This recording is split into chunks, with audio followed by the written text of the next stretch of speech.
skilling and career development. Kindly give a warm welcome to the Deputy Executive Director of the DOST, Sir Engineer Lilia Liza Escobar.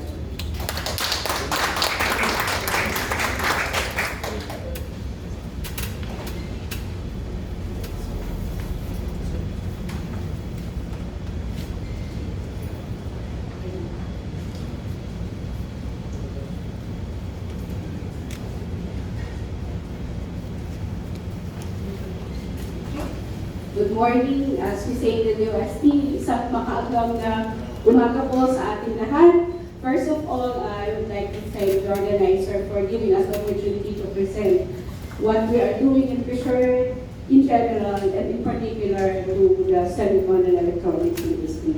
So first of all, I would like to thank Yusek Sen, Rodolfo, of course, our friend from our GCs, Director Cory, and all the VIPs and the panelists in the table, and of course, all our major personnel that are present this morning. So as said a while ago, medyo malaki po yung target natin really for our workforce. So it's about 128,000 for 2028. Now, for the DOST, for you to be able to understand what we are doing and why we are doing it, siguro lagyan muna po natin sa perspective, ano po yung ginagawa namin at ano yung mga programa pwede namin i-offer or ino-offer na for the growth of this industry. Now, the Fisher po is one of the sectoral planning council under the Department of Science and Technology. And from the very start, electronics and semicon industry is already one of its priorities. So, panahon pa nila Sir Victor Ruet when we started doing the APDC. So, nandiyan na po talaga ang semicon and electronics. Now, how do we do that? Meron po kami 5 programa na yun yung vehicle namin to help the industry. One is support for research and development. So ito yung needs in terms of technology that needs to be developed, technology that we need to adapt and be adept with and be competent with it. Yan po yung binibigay namin in the form of research grant. So financial or funding assistance po binibigay namin. Another big program po that we are putting much attention right now is in terms of human resource and institutional development. So in my next few slides, papakita po namin sa inyo yung iba't ibang programa pagdating sa human resource and institutional development. So when we say about, sinabi natin po, dalawa po yung target natin. The individual itself, paano pa natin i-develop yung competence nila and skills in a particular area, and the institution in that general. Kasi pagbalik ng ating mga scientists, so pagdating ng abad ng ating mga researchers, kung wala naman silang laboratory to do yung natutunan nila, sayang din naman po. So, yun yung dalawang programa na ginagawa namin. And another one right now is also we're putting much money on tech transfer and development. Kasi siyempre, may mga technology na hindi na natin kinakailangan umpisahan sa baba. We could jumpstart from what is available and we could use this vehicle. And right now, we're also putting much attention on science communication. And I think it's also a good vehicle for this group to tap pagdating po sa DOST sa Fisher. So, to prove to you that the sector is really part of our priority. From 2011 to 2023, we have funded 29 projects. So, iba-iba po ito, R&D, institutional development, facilities upgrading, and we have invested, the DOST have already invested about 894 million to this sector alone. And in terms of DOST capability building program, ito po, actually marami kami sa menu.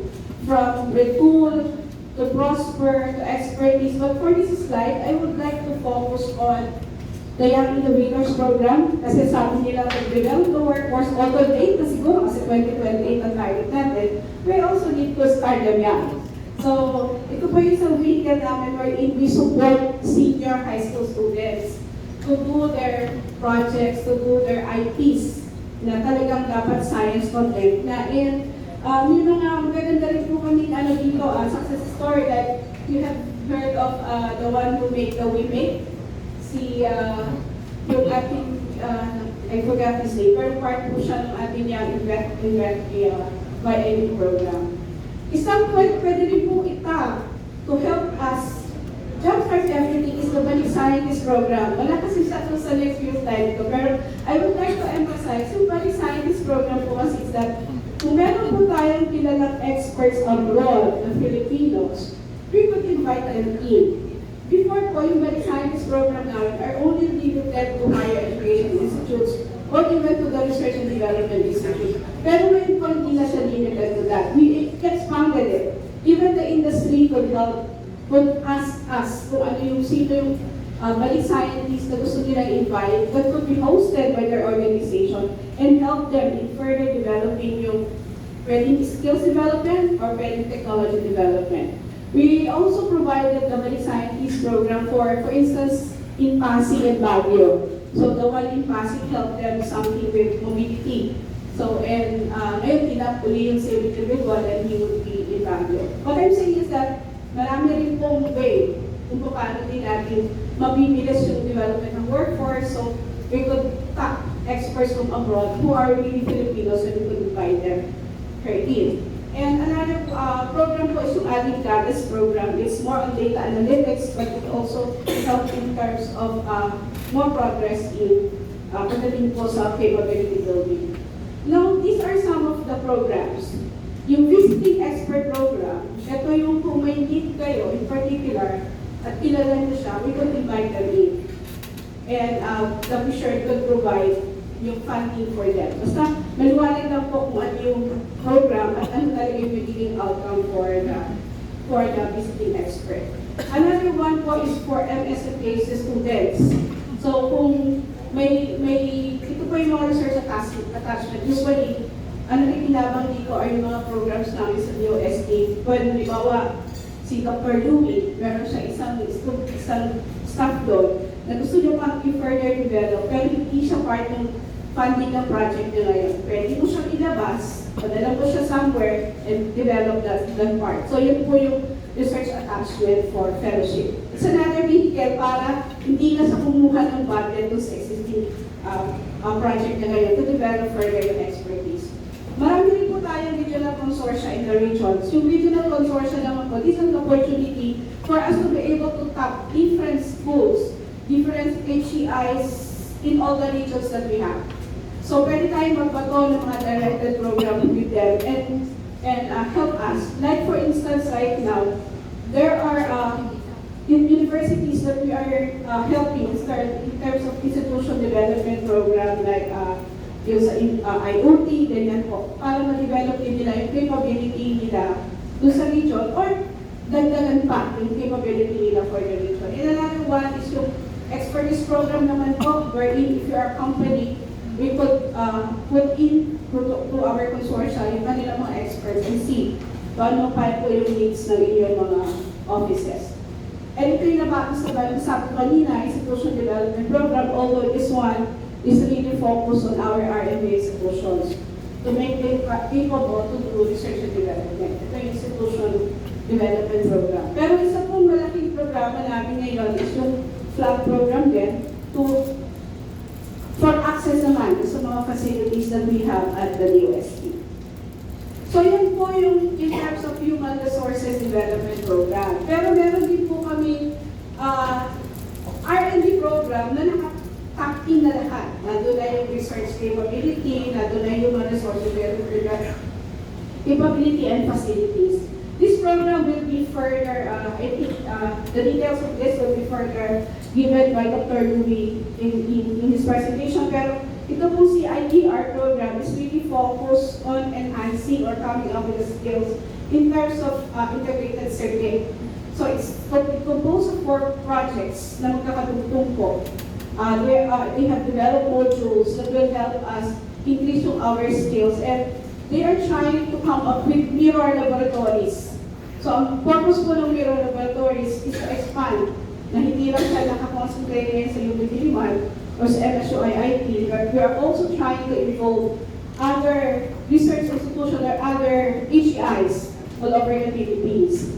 And right now, I think we have more than 10 mirror laboratories, and hopefully we could expand this. And sabi nga namin ni Dr. Louie, baka this is the opportunity to see how we could expand these mirror laboratories kasi kanina napag-usapan namin if E3 could come up with their own network of universities, maybe we could start from here to come up also with similar so that we could have design and development ng mas mabilis kasi mapadami pag gaganito eh. Para you have one module and you are developing more skills na sabay-sabay. So yung multiplier effect niya mas malaki. So yan yung isang expectation namin from the CIDR program.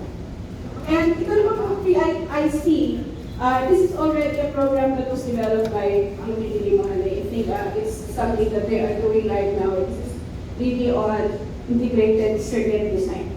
So may mga, ang gusto ko lang po sabihin dito, may mga initiative na rin tayo na naumpisahan. Ang kailangan lang po talaga ngayon is siguro pagtugtog-tugtugin so that we could sustain everything and really address what yung needs ng industry. Alam nila na gagamitin nila.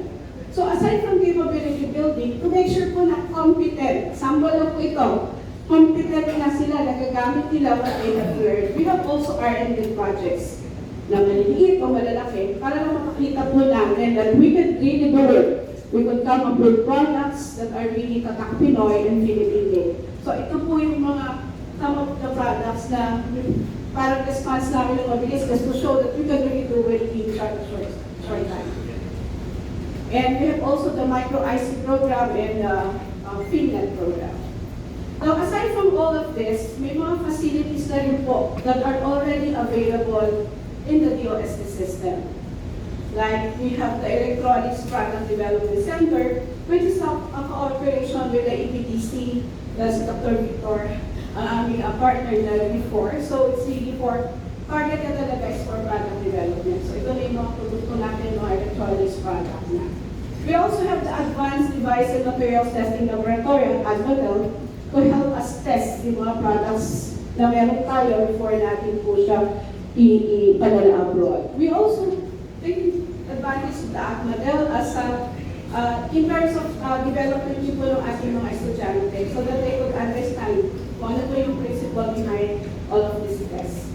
Yung mga pinaka-latest po namin are the Additive Manufacturing Center. So, it's maganda rin po na mag-coordinate tayo with AMCEN and the American kasi nagdi-develop pa rin po sila ngayon na iba't ibang capability in terms of additive manufacturing. And if this sector can really a need for that, pwede na po natin iba to so that talagang rin nila sa linya ng mga capability development projects that they are doing. We also have a very good cooperation with the private companies na nagagat din yung technology nila doon para nagagamit din po ng Amerial o ng MIRDC. Okay. So, paano po makakapasok? Paano namin nagagawa ito para matulungan yung ating industry? So, yung kanina nasabi ko, we have the Grants and Aid program. Ito po yung regular call kami for proposal na we provide funds for research and development, for institutional development, and for all the 5 mandates na sinabi ko kanina. Meron din po kami tinatawag na NICER centers. So although ang NICER centers kasi medyo matagal ang development, pero pwede naman natin gawin na if there are already capability in London and we could put them together as a NICER. Ito kasi, ang NICER kasi, kung meron ka talagang gustong i-develop na niche, pwede kang mag-organize ng several laboratories na meron isang lead at yun yung po magiging focus na nila, na research and development and capability building. Another one is Cradle. Ito naman po, if you have any research and development needs, you can tap the Cradle. So, our institutions, UP, ITDI, could help you with the technology na particularly need po ng inyong agency. And of course, the BIS, which is something that you could ask from us, pero ito po ay hindi siya direct grant. It's a purposeful tool for development ng yung mga companies. And of course, yung ating startup grant, we also giving up funds for our startup. So alam ko, dito sa industry na to, malaking opportunity for the startup. Okay po, so in a nutshell, ito po yung sinusundan namin. Siguro tatanungin nyo, paano namin ito ginagawa ng basis namin? Actually, may sinusunod po kami in the roadmap that we always update every quarter, last quarter of the year. And tatanungin nyo kung saan ito nanggaling. Actually, nanggaling din po dun sa facts na research na done together with the Semicon and the BOI before. And every year po, ina-update natin itong roadmap na ito. Na ang overall outcome po sana namin is really to establish yung Filipino-made, or we have the trained personnel really for the electronics industry. So I understand wala pa tayong isang common roadmap ngayon, and ito po yung po pwede namin i-present as part of the input. And we could also look again into this roadmap. Siguro for last quarter of this year, we'll look again at this one, and I hope we could also give some inputs para po nakadiretso na talaga dun sa ano yung need, yung talagang need ng industry for now. Pero this one is pattern under the path research na ginawa ko through the safety before. Okay, so ano po ating ways forward na laging ko na sinasabi is that the resource of R&D or SLT will be put in vain kung wala talaga po kami industry collaborators. Kaya from the start, we are really encouraging the industry to really work with us para kung ano man po yung gagawin namin, talaga very significant to the needs of the industry. And we would like to develop programs for more Filipino innovators. So for this workforce development po, for the IC industry, we are really committed to help this industry grow because we know that this is really one of the backbone of the Philippine economy right now. So sabi nga po, hindi po pwedeng may team ka lang, kailangan with teamwork so that we should have more collaboration and cooperation and hope we could have that commitment and passion to really move this industry forward. Maraming pong salamat and magandang umaga po sa atin lahat.